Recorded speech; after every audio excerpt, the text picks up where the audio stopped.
Let's head over to your emails because it's time for Listeners Takeover. I'm trying to work on my radio DJ voice. Actually, because it's just croaky.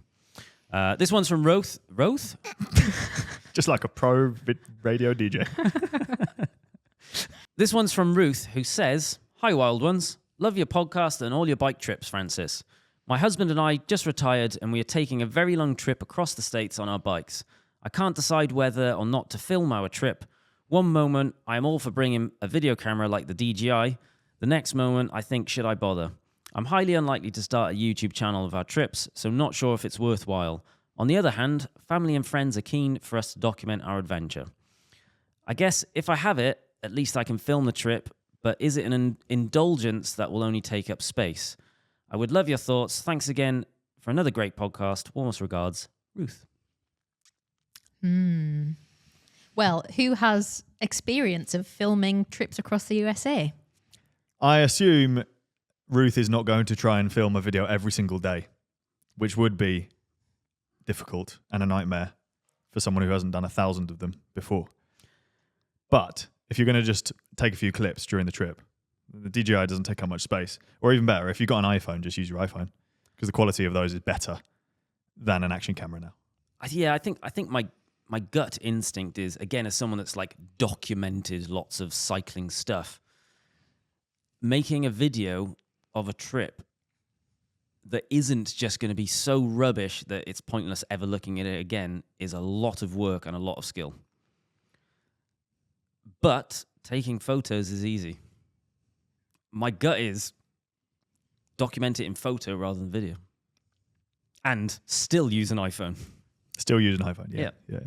Yeah, it's nice to have things to look back on, but perhaps taking photos is going to be a lot easier way to do it, or just kind of a selfie to the camera like, oh, we're here doing this and this, and then there's a couple of shots.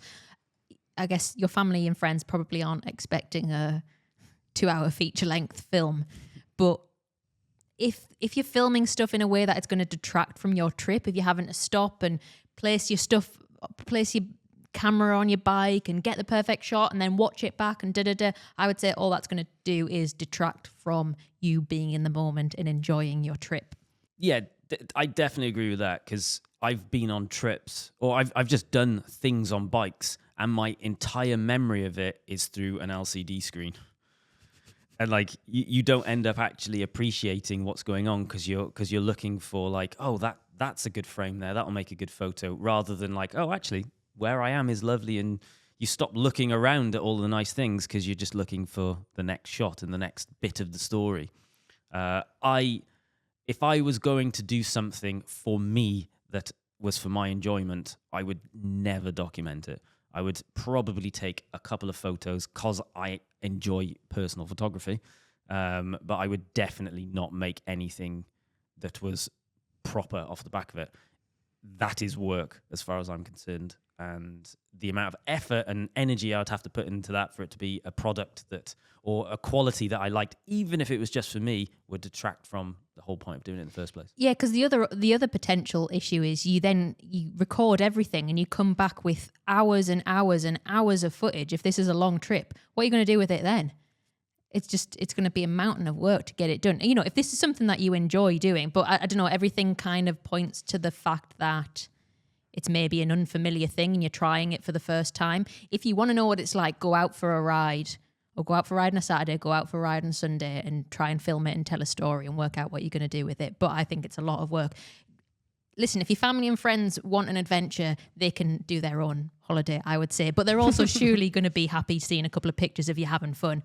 I would say take a photo and you'll look at it back in a year and it will trigger a memory of really good times. Take a couple of selfie videos and, I don't know, start a little Instagram page for them or something like that. But don't make loads of work for yourself. Just enjoy your trip. I agree. Having said all of that, I do want to comment on the DJI being this big is not going to take up much space. Yeah, no. It's going to take up brain space is what it's going to take. Yeah, take up brain space. I wouldn't worry about if you're scrutinizing over a thing that big. Yeah. It indicates to me that you might not realize how big and heavy your bike's going to end up being, because that doesn't make any difference at all. Does it require cables and stuff to charge it? I don't know how it works. No, it's a USB thing. Right. That is a cable. It's a cable, yes. You need a cable. You probably got one for your phone already. Yeah. Have fun on your trip. Yeah, have an amazing time. Oh, we're finished. That's it. We finished the show. Woo.